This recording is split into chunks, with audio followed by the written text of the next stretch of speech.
Know what ప్రజ్ఞ, నేను ఇందాక నువ్వు ఇక్కడికి రావడం చూసినప్పుడు నేను ఆశ్చర్యపోయాను. I was shocked. బట్ ఎంత మంచి సర్ప్రైజ్ ఇచ్చావంటే నువ్వు నాకు, నేను అసలు మాటల్లో చెప్పలేను. చాలా డేరింగ్ స్టెప్ తీసుకున్నా నువ్వు. ఐ మీన్ జస్ట్ ఇమాజిన్, తన భర్త పెళ్లికి ఎవరైనా రావాలనుకుంటారా? కానీ ఒక విషయం తెలుసా నీకు, ఎవరైతే కొంచెం అతి ధైర్యాన్ని ప్రదర్శించడానికి ప్రయత్నిస్తారో వాళ్ళని వెర్రి వాళ్ళు అని అంటారు. ఒకవేళ అలా కాదు కదా, నువ్వు చూపిస్తున్న ఈ అతి ధైర్యం ఉందే, అది వెర్రితనానికి గుర్తేమో.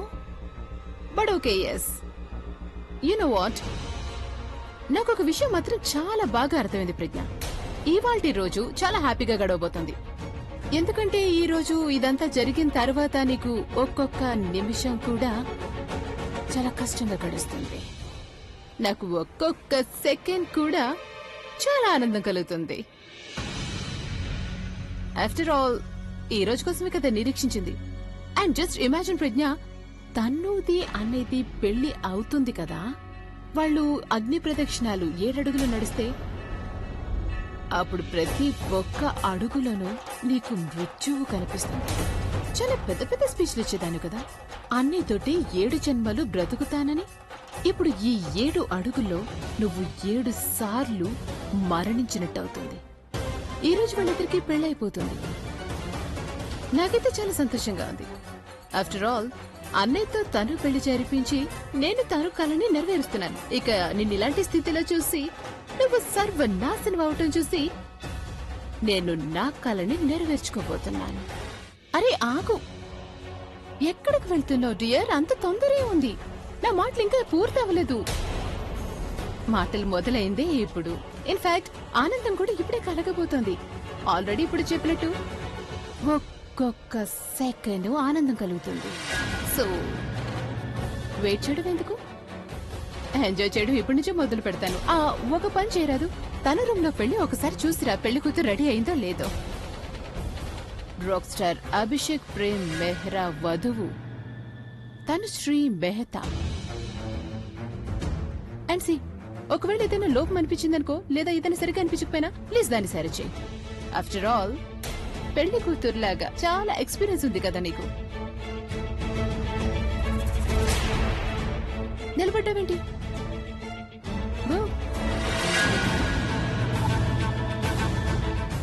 Go go.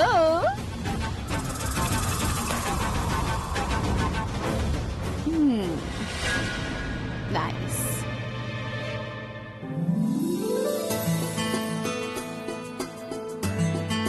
Wow, oh god, అబ్బా ఎంత అందంగా ఉందో. అంటే మీరు ముగ్గురైతే అద్భుతం చేశారు.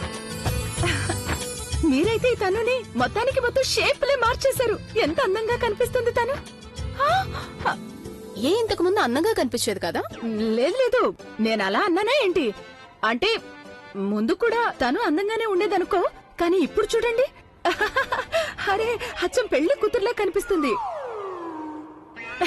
ఇది ఇది ఏంటి? ఇది పెట్టారా? మేడం, మీరు వాటిని అక్కడ పెట్టండి, లేదంటే పగిలిపోతుంది. నేనేదో ఊరికే చూసాను. ఇది పెట్టుకున్నావు కదా నువ్వు? ఇది పెట్టుకున్నావు కదా? ప్లీజ్ అవన్నీ అక్కడ పెట్టండి. నా మేకప్ పాడైపోతుంది, దయచేసి డిస్టర్బ్ చేయదు. మీరు వెళ్ళండి ఇక్కడ నుండి. నేనైతే నీకు హెల్ప్ చేస్తున్నాను. హెల్ప్ చేయడానికి సోనాలి ఉంది, ఇంకా వీళ్ళందరూ ఇక్కడే ఉన్నారు. మీరు వెళ్ళి ఇంకెవరికైనా హెల్ప్ చేసుకోండి. పెళ్లి కూతురు అయిపోగానే కాస్త మెడిసి పడిపోతుంది తను. నువ్వు ఇంటికి కోడలివై వస్తావుగా, రా.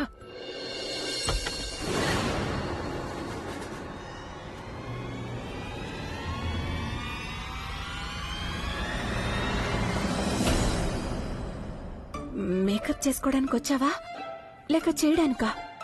సర్లే, ఏం చేస్తావో చేసుకోగాని నాదొక సలహా. సైలెంట్ గా ఇక్కడి నుంచి వెళ్ళిపోలేదంటే నాకు లేక ఇన్సల్ట్.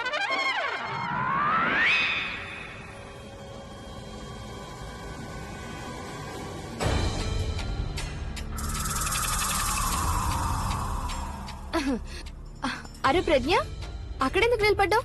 ఇక్కడికి రా.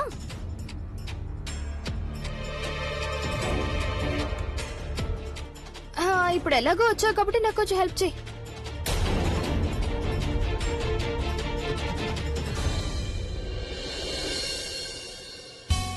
ఆ, ఒక పని చేయండి. చాలా సేపటి నుండి మీరందరూ చాలా పని చేస్తున్నారు కదా, అలసిపోయి ఉంటారు పాపం. ఒక చిన్న బ్రేక్ తీసుకోండి. మీరు అక్కడ టిఫిన్ పెట్టుంది, మీరిద్దరు వెళ్ళి టిఫిన్ చేయండి. ఇప్పుడు ప్రజ్ఞ వచ్చిందిగా, మిగతా తను చూసుకుంటుందిలే.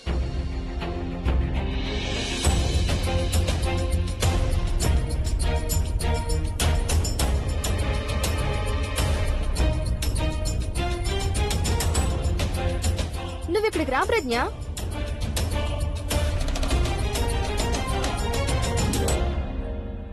సి, నేను మేకప్ అయితే పూర్తిగా చేసుకున్నాను. జస్ట్ ఇంకా జ్యువెలరీ వేసుకోవడమే మిగిలింది. ఈ పళ్ళు దీన్ని ప్రాపర్ గా పెట్టలేదు అనుకుంటా. దీన్ని ప్రాపర్ గా పెట్టు. ఎందుకంటే నేను ఇప్పుడు రెడీ అయ్యే కిందకి వెళ్ళానంటే మొత్తం మీడియా ఇంకా వచ్చిన గెస్ట్లు అందరూ మమ్మల్ని చూస్తారు. Star couple, star wife. Abhi కంటే ఎక్కువ అందంగా కాకపోయినా అభి కంటే తక్కువగా కూడా కనిపించకూడదు కదా. ఇదిగో నెక్లెస్, ఇది నాకు పెట్టు ప్రజ్ఞ. చూడు, చక్కగా పెట్టాలి. ఇది పెట్టుకుని నేను చాలా చాలా అందంగా కనిపించాలనుకుంటున్నాను. ఎంత అందంగా అంటే అభి నన్ను చూసి ఫీదా అయిపోవాలి. నేను ఎంత ఎక్కువ అందంగా కనిపిస్తానో అంతకన్నా ఎక్కువ అందమైన పెళ్లి గిఫ్ట్ దొరుకుతుంది. ఎందుకే నీకేమనిపిస్తుంది? అభి నాకు ఏం గిఫ్ట్ ఇస్తాడంట? పెట్టు.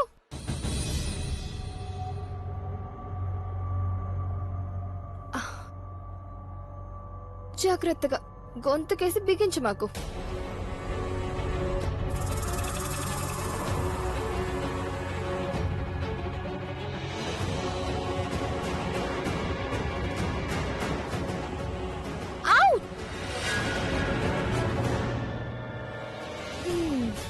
జాగ్రత్త.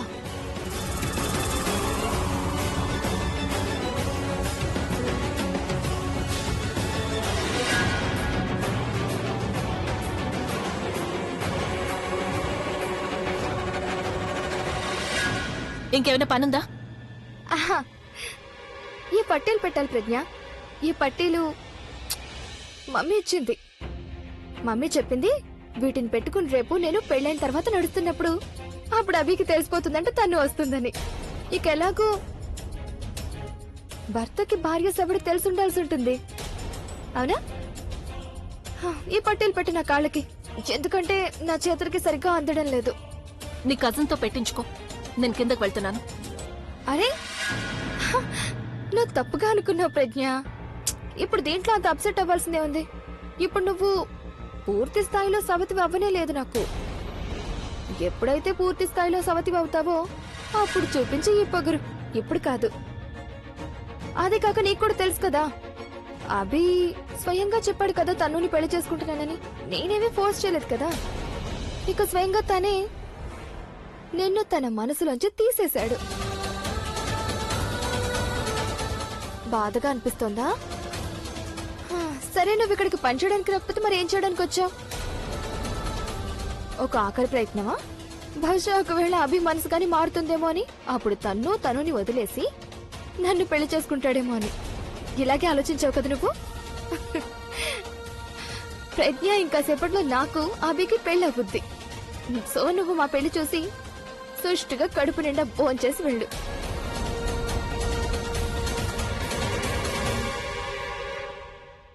ఓ ఓ ఓ, ఏం జరుగుతుంది ఇక్కడ? చూడాలియా, నువ్వు ప్రజ్ఞని ఇక్కడికి నాకు హెల్ప్ చేయమని పంపించావు, కానీ తను ఏ విషయానికి అప్సెట్ అయిందో తెలియదు.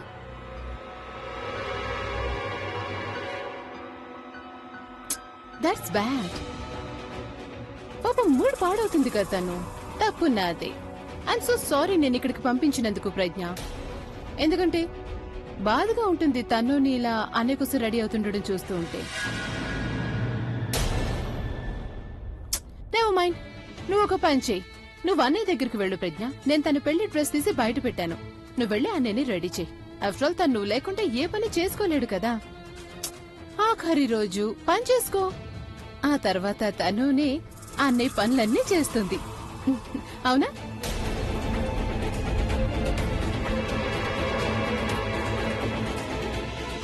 నిలబడ్డావేంటి? తొందరగా వెళ్ళు. పెళ్లి ముహూర్తానికి ఎక్కువ టైం లేదు కదా. Come on.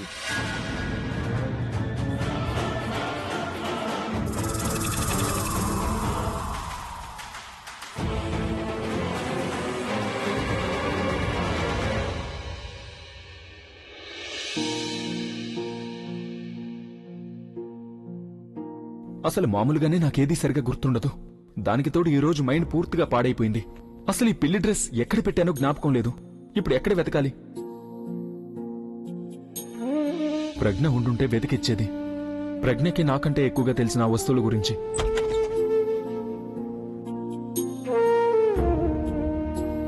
ప్రజ్ఞ వచ్చింది కాదు.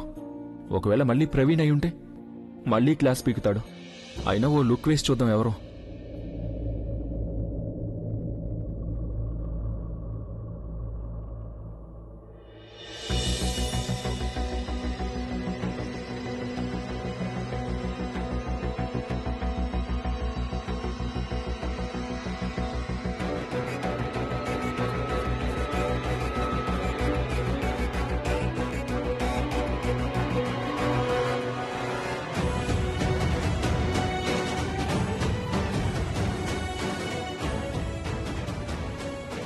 అది మంచిది. ఆలియా.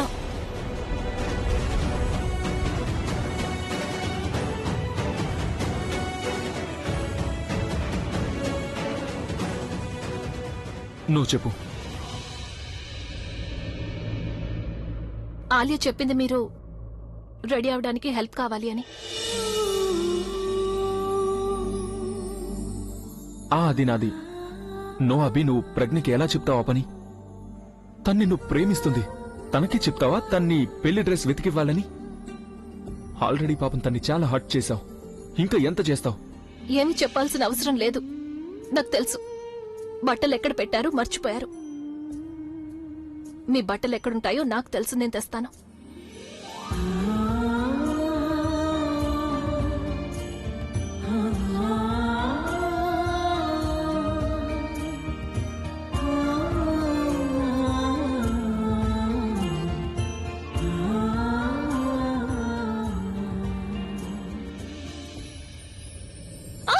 అరే, ఏమైంది?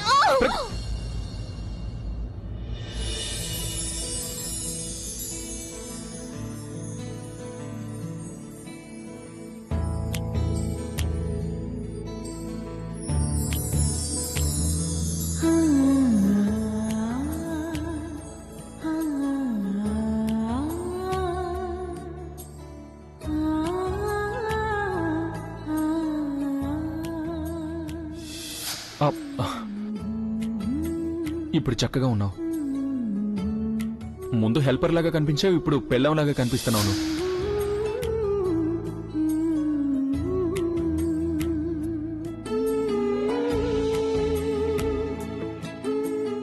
సారీ.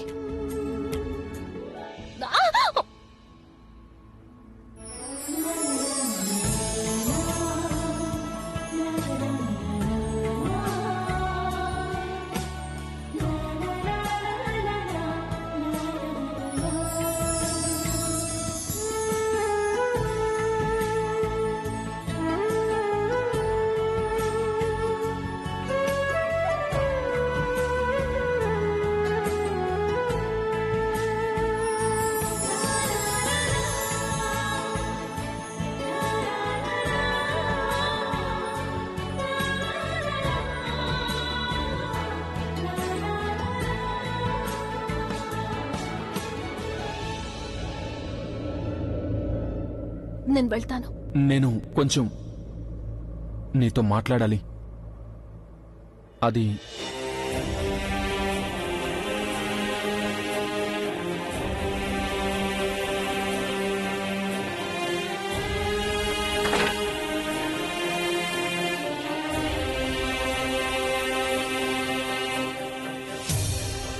నువ్వు రావడం మంచిదైంది.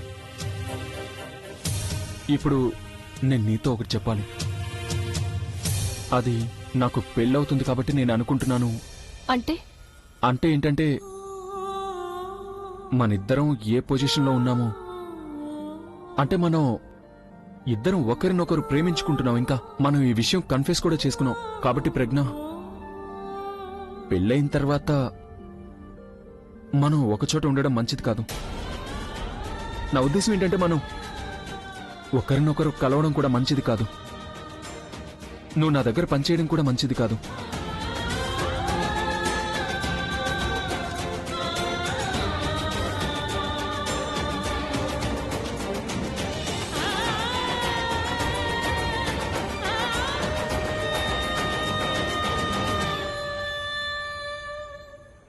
నానమ్మ చెప్తూ ఉంటుంది బంధాలు ఎలాంటివైనా సరే వాటిలో నమ్మకం ఉండడం చాలా ముఖ్యమని. అందులోనూ ముఖ్యంగా ఇలాంటి వాటిలో. అది పెళ్లి బంధమైనప్పుడు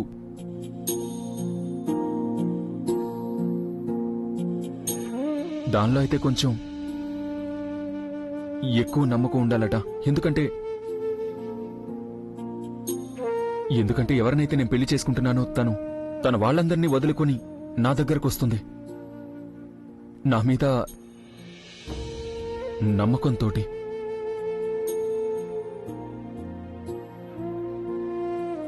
అలాంటప్పుడు ఆ మనిషి నమ్మకానికైనా సరే రెస్పెక్ట్ ని ఇవ్వాల్సి ఉంటుందిగా. ఒకవేళ ఇప్పుడు మనిద్దరి మధ్య ఏదైనా అటాచ్మెంట్ ఉంటే గనక పెళ్లి తర్వాత కాంప్లికేషన్స్ క్రియేట్ అవుతాయి. అందుకని బెటర్ ఏంటంటే ప్రజ్ఞ, ఇక మనం ఇప్పుడు పెళ్లి తర్వాత ఒకరినొకరం కలవకూడదు. ప్లీజ్, నేను చెప్పేది విను. ఇదంతా చేయడం నాకు కూడా చాలా కష్టంగా ఉంటుంది. ఉదయం లేవగానే నిన్ను చూడకుండా నాకు అస్సలు రోజు మొదలు కూడా అయ్యేది కాదు ప్రజ్ఞ. ఇప్పుడు అసలు రోజే మొదలవునప్పుడు ఇక రోజు ఎలా ఎండ్ అవుతుంది? ఇప్పుడు మార్నింగ్ లేవడానికి నాకేమీ కారణం ఉండదు. జీవితం నిస్సారంగా గడుస్తుంది. నిజం చెప్పాలంటే నువ్వు లేకపోతే కాలమే గడవదు నాకు. ఇక నేను చెప్పే పిచ్చి మాటలు ఎవరు వింటారు? నాతో ఎవరు గొడవ పడతారు? ఒకవేళ నేను ఏదైనా తప్పు చేశానంటే దాన్ని సరిదిద్దేదెవరు? నా వస్తువులన్నీ చిందరబందరగా పడుంటే వాటిని నాకు ఇచ్చేదెవరు? నా గదిలోనే నేను స్ట్రేంజర్ని అయిపోతాను.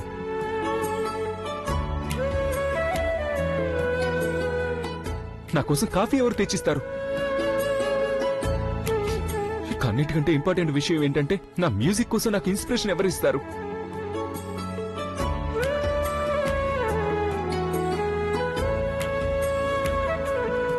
మ్యూజిక్ అది నేను మొదటి నుంచి చేస్తుండేవాణ్ణి.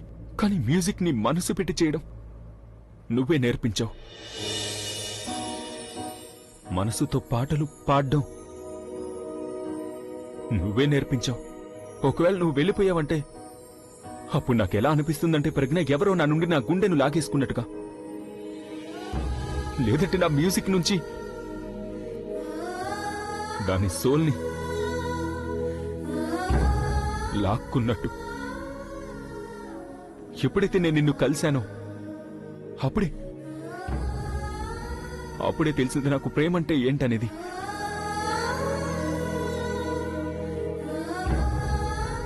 నువ్వు ప్రేమించడం నేర్పించావు, కానీ ఇది నేర్పించలేదు. నువ్వు ప్రేమకి దూరం అయితే ఎలా జీవించాలో.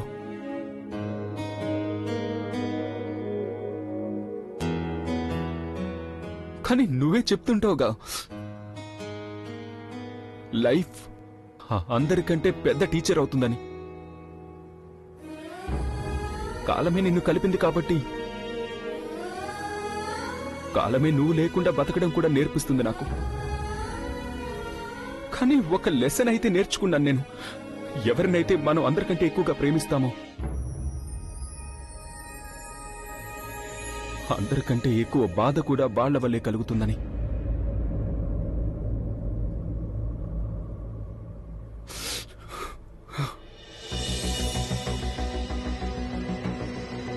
ఒకవేళ పెళ్లి తర్వాత నిన్ను కలిశానంటే గనక తన్నుతో పెళ్ళైన తర్వాత నిన్ను ప్రేమించలేను. కానీ పెళ్ళైన తర్వాత నేను తన్నుని మోసం కూడా చేయదలుచుకోలేదు.